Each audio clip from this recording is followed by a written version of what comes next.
안녕하세요. 이번 시간은 백목사의 크리스찬 독서교실, 미국의 초대 대통령 조지 워싱턴을 소개합니다. 강성학 교수님이 주시고 박영사에서 출간된 책입니다. 창업에 거룩한 카리스마적 리더십. 강성학의 조지 워싱턴은 워싱턴의 리더십이란 어떤 것인가? 버지니아 시민군의 젊은 군 지휘관이 되다. 프랑스 인디언 전쟁에 참전하다 등 창업에 거룩한 카리스마적 리더십의 기초적이고 전반적인 내용이 수록되어 있습니다. 강성학 교수님은 고려대학교에서 정치학학사 석사를 하시고 미국에서 노던 일리노이 대학에서 정치학 박사를 하시고 쭉 교수로 재직을 하셨어요. 현재는 명예교수로 계십니다.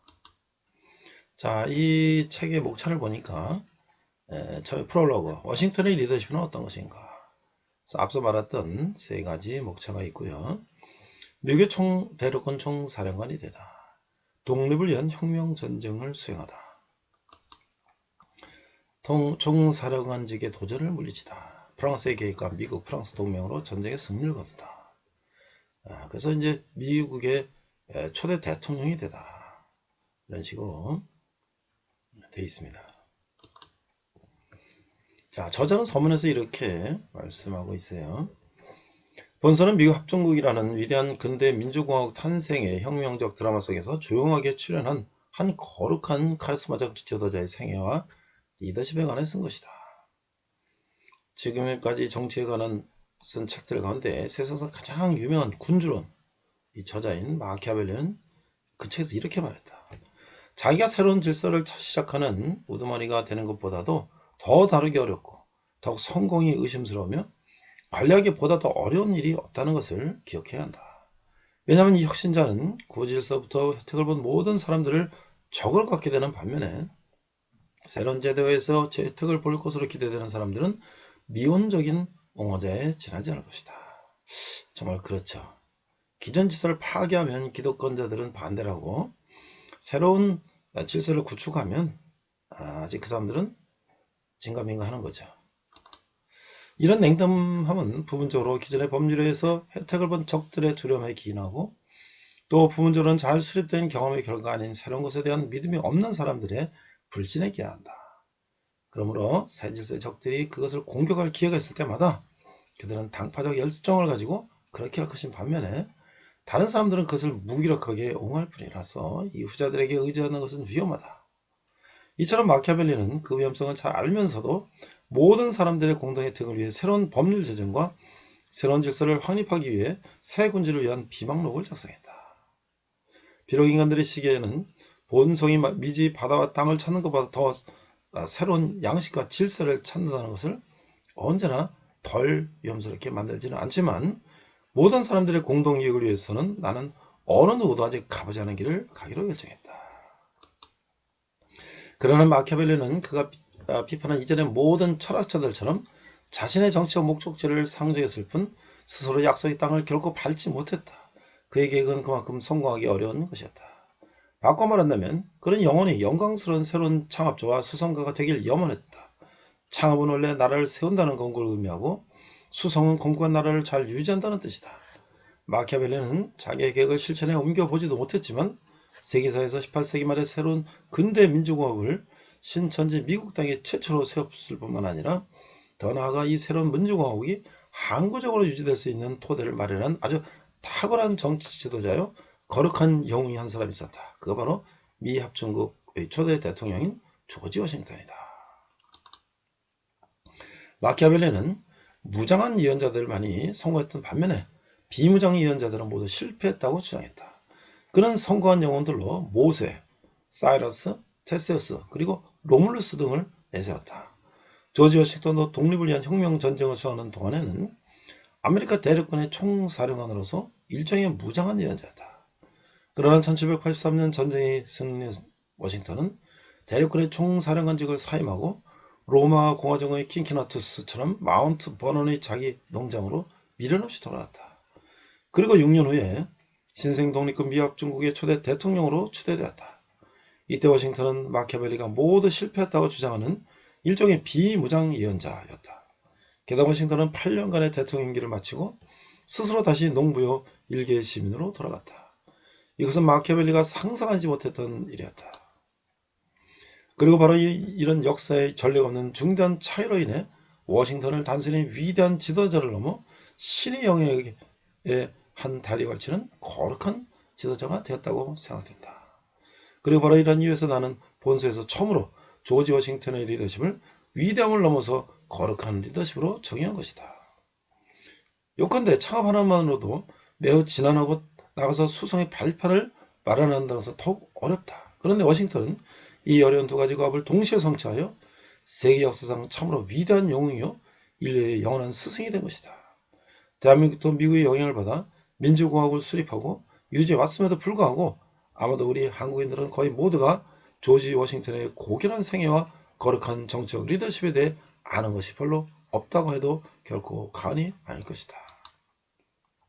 왜냐하면 우리는 조지 워싱턴에 관해서 학교에서 배운 적이 없고 그렇다고 자율학습을 통해 그를 따로 공부한 적도 없었을 것이기 때문이다.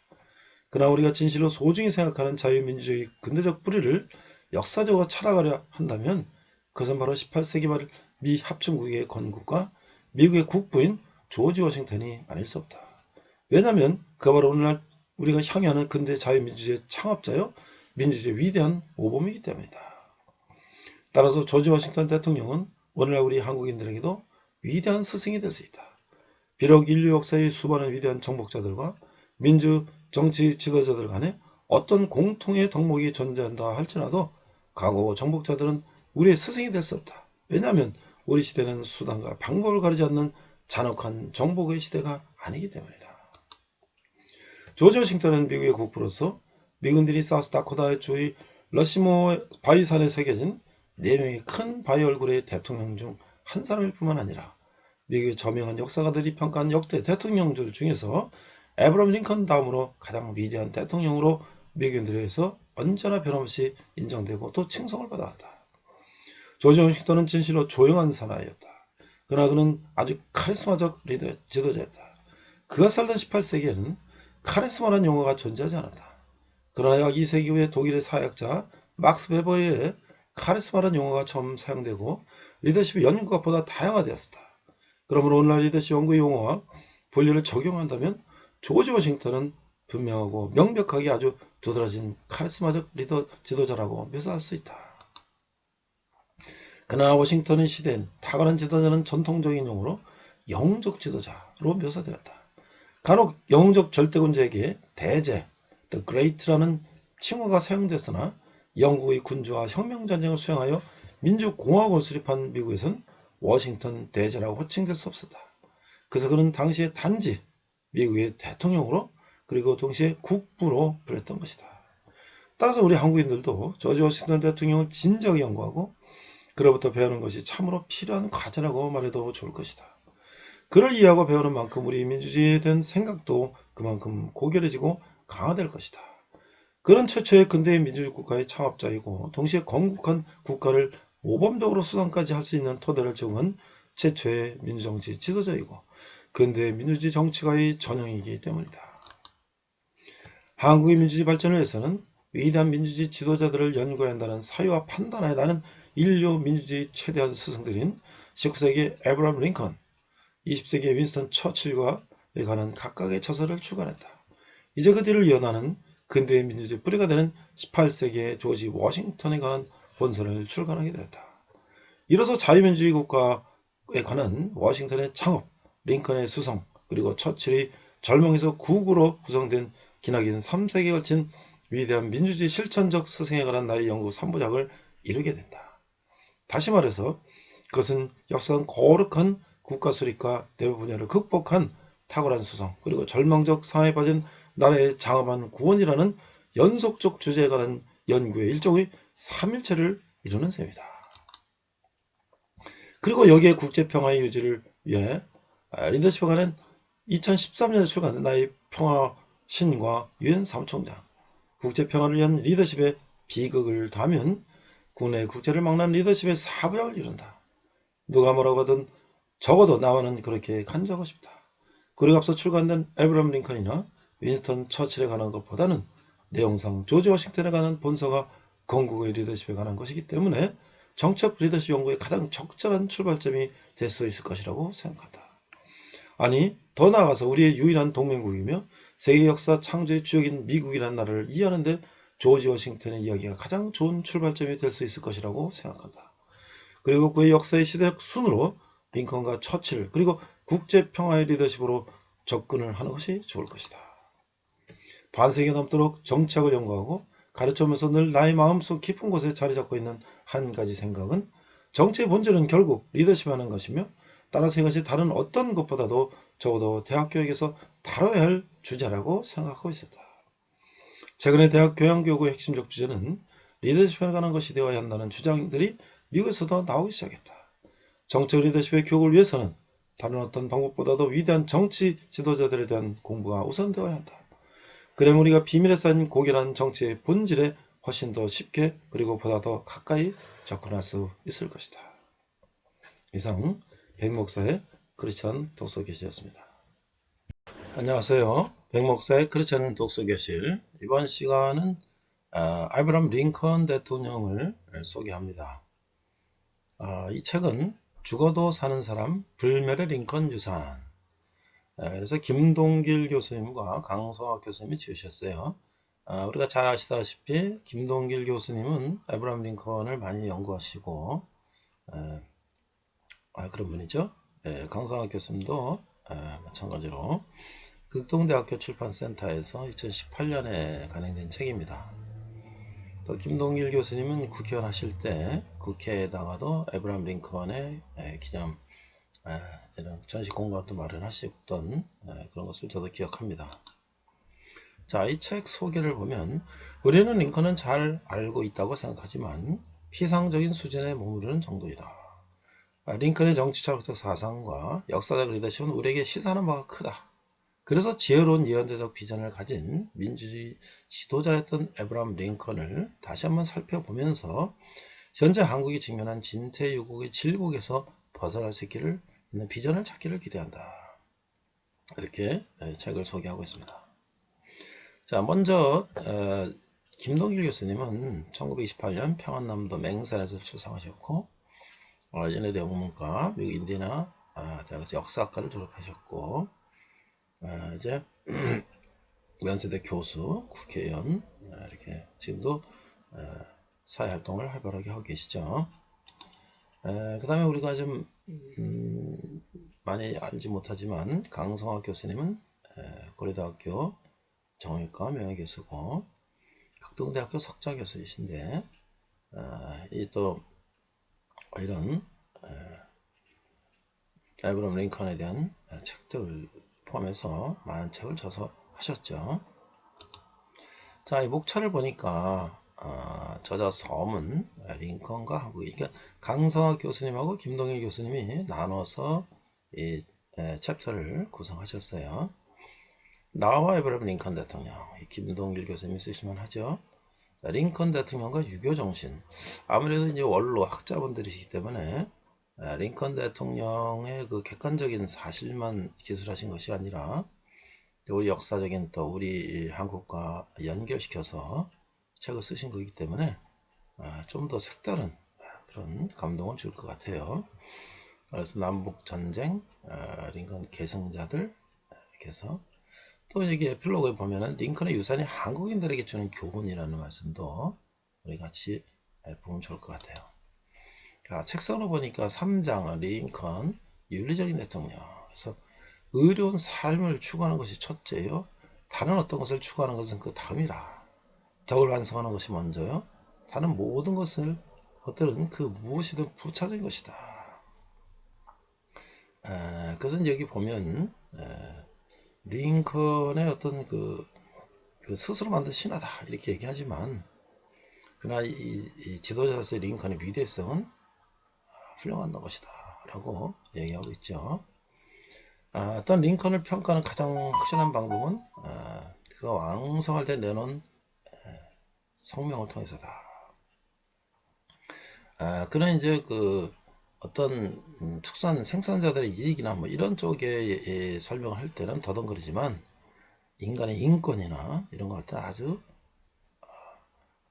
과감하게 말씀하신다. 그래서 링컨이 자유를 독립선언서를 뒷받침하는 권리를 보호할 때면 그는 마치 도움과 지원을 구하기 위해 절대적이 호소하는 것처럼 혹은 그가 매우 사랑하는 어떤 사람을 감싸는 것처럼 팔을 뻗었다. 그래서 정의와 인류의 진보를 포함하는 자유와 희망과 사랑을 언급할 때 불타올랐다. 링컨 대통령에 걸맞는 표현인 것 같아요.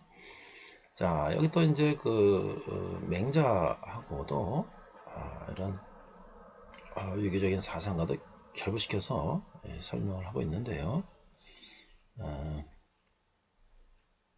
1860년 11월 선거에 링컨이 취임하기 전에 스프링필드에서는 우려 섞인 또 지쳐가는 사교를 보내고 있었다.